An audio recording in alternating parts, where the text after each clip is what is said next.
Opening day storylines right now. Carlos Pena, Chris Young, Adnan Virk as we continue. Well, one of the major stories, tracking new faces in new places. So everybody always wants to come out with a bang. Willie Adames did not do that. $182 million contract, 0 for 4, 3 Ks. Bellinger, okay, had a base hit. Bregman at 0 for 4. Soto, it's tough, Los. As a hitter, you want to be pressing, making an impact. Yeah, at the same time, this is a long season, so what you want to do is you want to stay process-oriented, and this is just game one. But you mentioned it, we're human, man. We want to come out and really make an impact. It is disappointing when you have a bad opening day, isn't it? It's disappointing, but it shows how much focus and attention we put on one day. On one day. As for the pitchers, again, nobody here was blazing. Crochet, 5 and dive. Couple earned only 4 strikeouts. I'm looking for double digits. Holmes now is a starter, 4 2/3. Again, couple earned 4 walks, and Devin Williams, yay. I know the Yankees got the win, but it was dicey. You know what? Holmes had some high-stress pitches in the second inning. So to see him go into the 5th inning, I thought it was really impressive for a guy coming and making the transition from a bullpen pitcher to a starting pitcher. Watching him try to navigate through the lineup and have so much stress on him and be able to make it through to the 5th, I thought that was impressive today. Yeah, sometimes you might not have your best stuff or things that may not be going your way, and you just find a way, you compete. That's something to be said about that. I mean, that's what I say about Williams. I know that he was shaky. You saw these guys sitting on his off-speed stuff, so he had to go back to his fastball. He was able to wrap it up. It wasn't beautiful, but the Yankees got a win. By the way, Holmes' first start since 2018. Crazy to think about. In the meantime, speaking of Devin Williams, that was also one of the storylines of the day. Some of these big-time closers were shaky in opening day. Williams threw in the mid-30s as far as his pitch count. Josh Hader, the Mets had an opportunity with Soto at the plate. Clase gave up the tying run as the Royals forced extras. See, what do you make of the fact some of the game's best closers weren't great on opening day? Yeah, I think it really is the transition from spring training to the season. That's the first time that they're really in a high-stress situation. As hitters, we're able to put ourselves in that situation even if it is spring training. Closers they can't do that in spring training. It's impossible to do that in spring training and replicate that where the game really matters. So it gets a little tough for him when the season starts, but they found a way to make it happen. I jumped the gun there on Williams. You also saw Hader had a tough time right there, and he got to a 3-0 count against Soto and throws him a slider right down the middle. He saw it just gave me over slider. You know how dangerous that is? If I'm ready and I see that hump and I'm ready to hit, I take a hack at it. It's possibly a home run, right? Yeah. Instead, he bounced back and struck him out. Huge performance there, even though it wasn't as smooth as he would have liked. Yeah, there's no question. A couple of saves there, the blown save, unfortunately, for Clase. Speaking of big, how about Tyler O'Neill? Sleeves were optional post-game.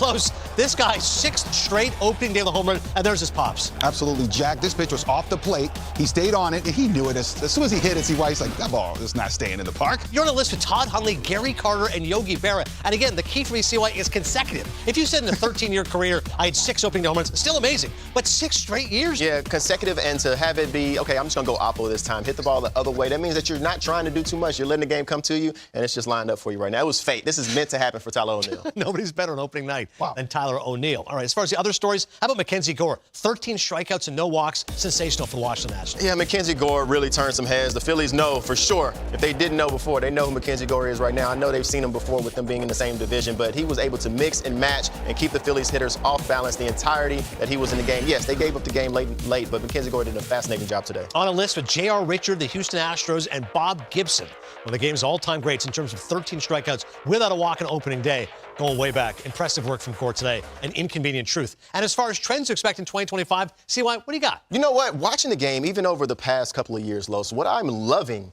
is the opportunity that you're seeing the young players get. Before, you had to be successful in the rookie ball, be successful in A ball, be successful in Double A, and then you get an opportunity in the big leagues. We're seeing so many young players, Los, that are now getting that opportunity with less than 150 games in the league. Jacob Wilson, Kumar Rocker, Cam Smith, Jackson Jobe, Dylan Cruz. You're seeing so many players. Christian Campbell, who just played second base for the Red Sox on opening day. Yeah. You're having guys who are flying through the major leagues, and if teams are trusting what they're seeing as far as their skill set goes, and understand that their mind is in the right place, then they're mature enough to be at the big league level, they're giving these players opportunities earlier than they've ever done before, and I think that's great for the game, and it's great for the confidence in those players and for the gel of the team.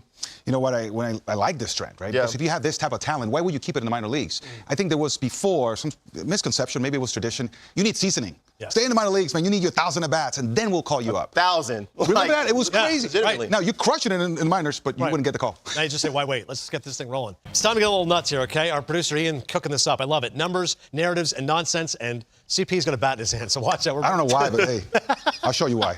He really wants to be emphatic in the statements and then bring the hammer down. Better, so more we're going to do some predictions here. You heard it here first. Numbers-wise first. CY, give me a numerical-based prediction for the season. Well, I wanted to go against the guys that everybody is talking about already. And Cam Smith, he had like the wide length for spring training from 2024. Yes. Cam Smith in spring training showed that he has the ability to be a complete hitter. I love what he was able to do. Yeah, he took his base hit right here, and I completely understand. Yes, sometimes you're going to take your knocks, but a guy who can drive the ball the other way like he can and has stumped to the pull side in that yard, who has the composure, you heard it here first. Cam Smith will hit 30 home runs this season. Wow. You heard it here first. That's a bold prediction. That's right. CP, try to top that. Well, I'm looking at Paul Skeens, right? And you saw what he was able to do last year with his 130 innings with an ERA of 1.96. I predict that he will break the Pirates' ERA record of Wits, his Red Wits, 161.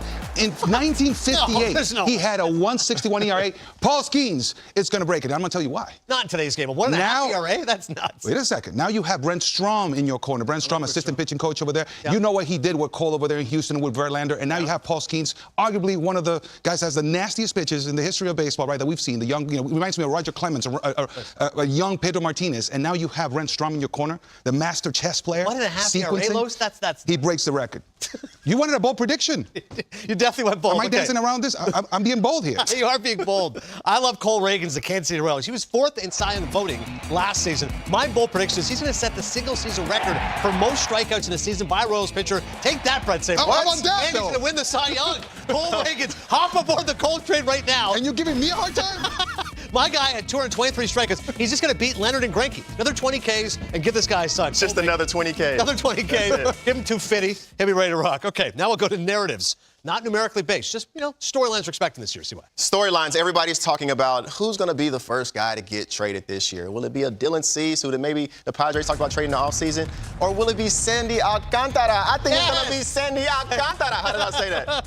Perfect. Sandy. Perfect pronunciation. And then Carlos, he's going to come out the gates continuing to stay on the hot streak that he started the season on. He's going to be dominant, and he is going to be traded to the Detroit Tigers, surprisingly. They're going to get richer. They're going to lean on their pitching staff. Yes, I know their offense isn't going to do too much, but their Skubal pitching and staff. Sandy together. Skubal and Sandy. Abuse. Clarity.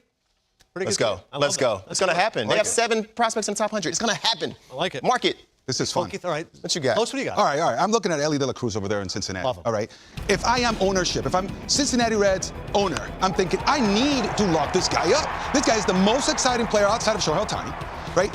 And even if he goes out and just does what he did last year, he's very erratic, doesn't have his approach at the plate, but he gives me 20-plus home runs and steals 70 bases. Yeah. Goodness, you know what? I'm signing him to a long-term deal. So I expect the Reds to go out for him at 10-year deal. Yes. Okay, let's go 7 to 10-year deal now so you can lock him up. Give me the numbers, though. Oh, you want numbers? Okay, 7 for 100. Let's go 7 years for $100 million. Right. He signs that deal. That's a steal. It's fantastic. Exactly.